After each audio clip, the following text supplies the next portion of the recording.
नहीं सोना चांदी नहीं चाही बंगला गाड़ी, नहीं सोना चांदी नहीं चाही बंगला गाड़ी, बस हम दरअसल आतुर चिदानी।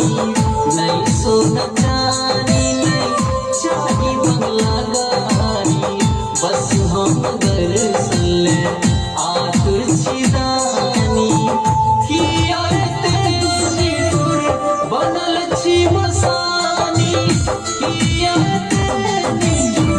बनल छी मसानी, करुणा करो शिव शंभु के देख हम कहानी। नहीं सोना चांदी नहीं चाही बंगला गाड़ी, बस हम दरअसल आतुर छिदानी, बस हम दरअसल आतुर छिदानी।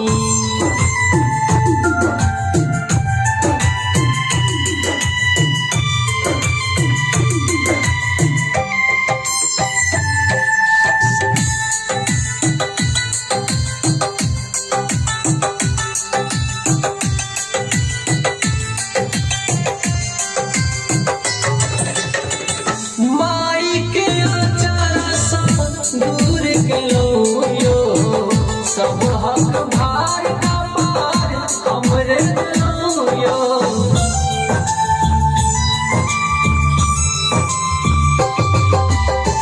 माई के अचारा सब दूर गेलो यो, सब हक भार का पार हमरे दिलो यो।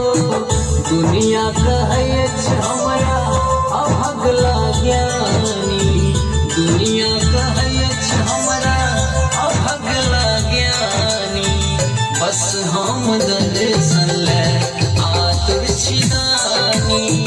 नहीं सोना चांदी नहीं चाही बंगला गाड़ी, बस हम दरअसल